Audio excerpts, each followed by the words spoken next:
Македонија набрзо ќе добие нова влада, СДСМ и ДУИ и официјално ќе заминат во опозиција. Преговорите меѓу ВМРО ДПМН и албанската опозиција се при крај. Христијан Мицкоски наредниве денови, можеби и пред 8 јуни, кога е последниот рок, ќе го добие мандатот од председателката Гордана Силјановска-Давкова и ќе може да го состави новиот владин кабинет. Можно е и порано, јас чекам да дојдат кај мене, значи, инаку ситуацијата е релативно јасна, но да, Уставот вели 10 дена и потоа 20 дена за овој состав на владата, можно е и порано, но јас гледам, како што реков, сите да ги проучам елементи за да може да поставам според Уставот. Дека преговорите одат во добар правец потврдува и потпредседателот на ВМРО ДПМН Тимчо Муцунски. Темелните вредности на кои ќе работи следната влада веќе се договорени, а во наредниот период ќе биде договорена и поделбата на ресорите.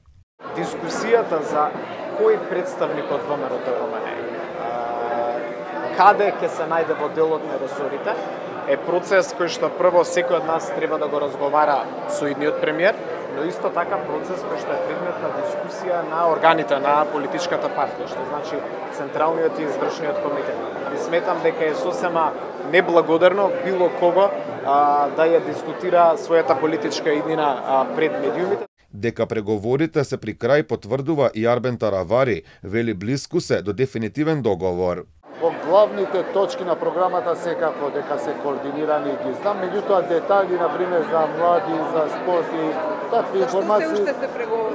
Па ја мислам дека наскоро, кога велам наскоро за 3-4 дена, мислам дека ќе имат дефинитивен договор, меѓутоа тоа да го оставиме на идниот премиер да го објави. Дали ќе бидете министер за здравство, само не интересира? Најверојатно да. Од ДУИ пак се свесни дека заминуваат во опозиција. Подпредседателот на интегративците Арбер Адеми вели дека вреди биле нелегитимен представник на албанците во Македонија, но сепак тие ќе биле конструктивна опозиција. Сега имаме нов деловник, европски деловник и сите механизми кои се во располагање на една сериозна опозиција ќе ги искористи. Тие немаат политичка сила и тоа се очекува. Нелегитимен албански представник. Тие и со 83.000 која добија на првиот круг на председателските избори, тие и со 83.000 рекоа дека ќе бидат дел од власт. Покрај ВМРО ДПМН и вреди, најверојатно во новата влада ќе биде и знам на Максим Димитриевски. Инаку според роковите, Мицкоски мандатот треба да го добие најдоцна до 8 јуни, пошто ќе има уште 20 денови за формирање на новиот владин кабинет.